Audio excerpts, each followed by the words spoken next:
zonas cultivables de la jungla sin ningún tipo de herramientas y usan las cenizas para fertilizar el suelo.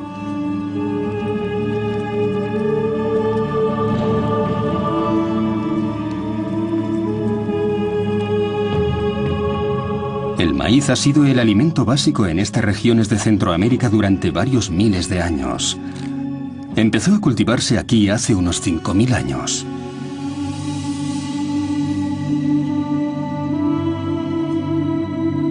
Originalmente, la planta solo producía unas pequeñas panuchas, que daban unos cuantos granos. Seleccionando y cruzando los granos más grandes y mejor formados, los pueblos de la zona consiguieron el maíz que conocemos hoy. El pueblo maya se definía a sí mismo como hijo del maíz. Sus leyendas cuentan que los dioses crearon el primer hombre de pasta de maíz. La presencia de estas familias en nuestros días, en lugares donde vivieron 70.000 antepasados suyos, presenta varias preguntas. ¿Cómo vivía la antigua población maya en grandes comunidades, en un ambiente natural en el que hoy solo pueden sobrevivir pequeños grupos? Los cultivos en las áreas quemadas provocan un problema.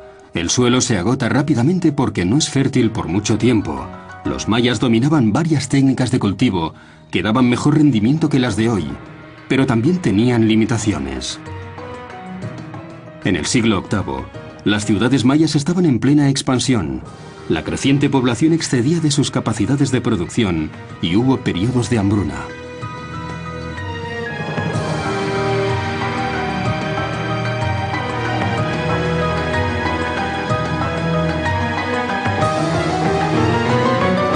Al mismo tiempo, las ciudades mayas tenían que enfrentarse a otro problema, este ligado a su organización. Su mundo estaba unificado a nivel cultural, pero no político. Unas 70 ciudades, cada una con su propio rey, rivalizaban constantemente.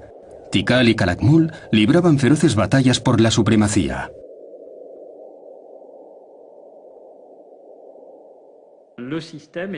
El sistema era muy activo, inteligente y muy eficiente, pero en ciertos casos era potencialmente frágil.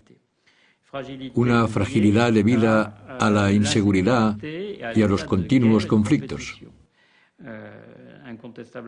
Indudablemente, algunas ciudades desaparecieron porque se mataron unos a otros. Otros lugares fueron invadidos por agresores extranjeros y los habitantes no tuvieron tiempo de escapar o llevarse sus posesiones más valiosas.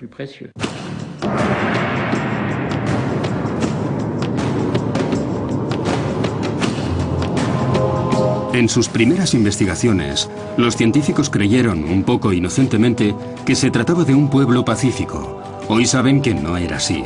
Al contrario, los mayas estaban frecuentemente en guerra. Se descubrió por primera vez en 1946, en el sitio de Bonampak, en el estado de Chiapas, donde aún quedan algunos de los magníficos frescos de los mayas. Representan al rey Chan Muan, que gobernó Bonampak a finales del siglo VIII. Estas pinturas muestran la hostilidad endémica que dividía el territorio maya en múltiples reinos rivales, cada uno de ellos intentando extender su área de influencia, afianzar su poder político y aumentar su riqueza. En un contexto de pobres recursos, esas luchas fratricidas precipitaron su decadencia.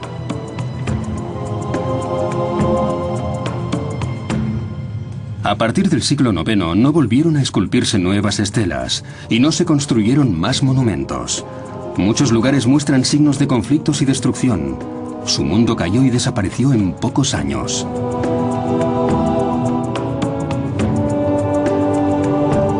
Los aztecas, nómadas del norte, llegaron después y se asentaron en la cuenca de México en el siglo XIII.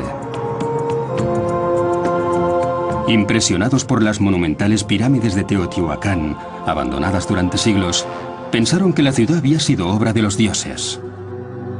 Incluso hoy, no sabemos qué pueblo construyó esta ciudad.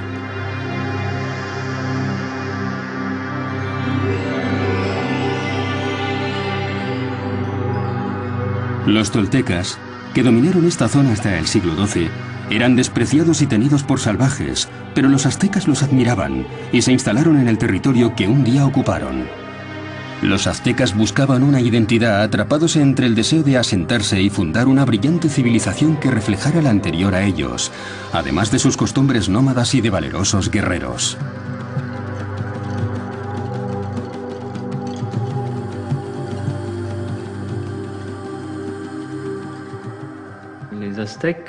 El pueblo azteca tenía una filosofía y una actitud de doble filo. Decían: somos los herederos y los seguidores de nuestros predecesores, y sobre todo de los más famosos, los toltecas. Hemos adoptado los valores de las civilizaciones que nos han precedido, pero sobre todo somos agricultores, un pueblo con una conducta civilizada y al mismo tiempo nuestros orígenes son del norte. Somos descendientes de los chichimecas, venimos del norte, somos descendientes de cazadores y recolectores, gente valiente que adoraba el sol, y también estamos orgullosos de esos orígenes. La Ciudad de México fue construida sobre las ruinas de Tenochtitlán, la capital azteca, después de que fuera destruida por los españoles. No es fácil encontrar trazas de la presencia de los aztecas en una jungla urbana de 20 millones de habitantes. En 1978 hubo una sorpresa. En esa época, el ayuntamiento de la ciudad empezó a construir una red subterránea de transporte.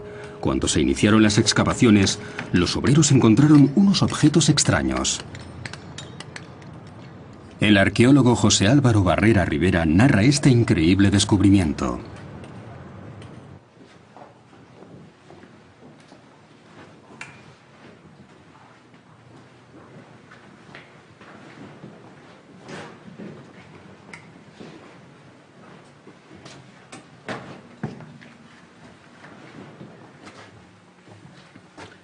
Estamos ahora aquí observando, bajo del sagrario, lo que es el Templo del Sol.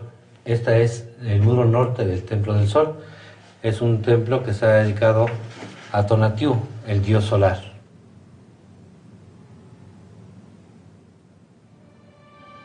Se han hallado restos aztecas.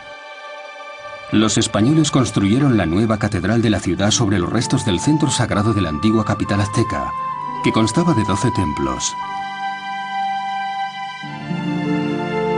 Los arqueólogos han conseguido reconstruir la historia del más importante, el Gran Templo. Fue construido en varias etapas, igual que las pirámides mayas. Los restos han revelado el pasado y la historia de la ciudad.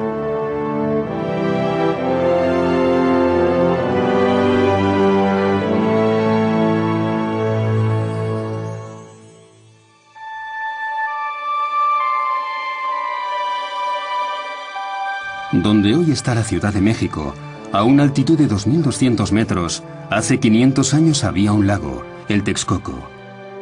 Construyendo islas artificiales, los aztecas crearon una ciudad lacustre en una zona de marismas, una Venecia en las Américas, la increíble Tenochtitlán.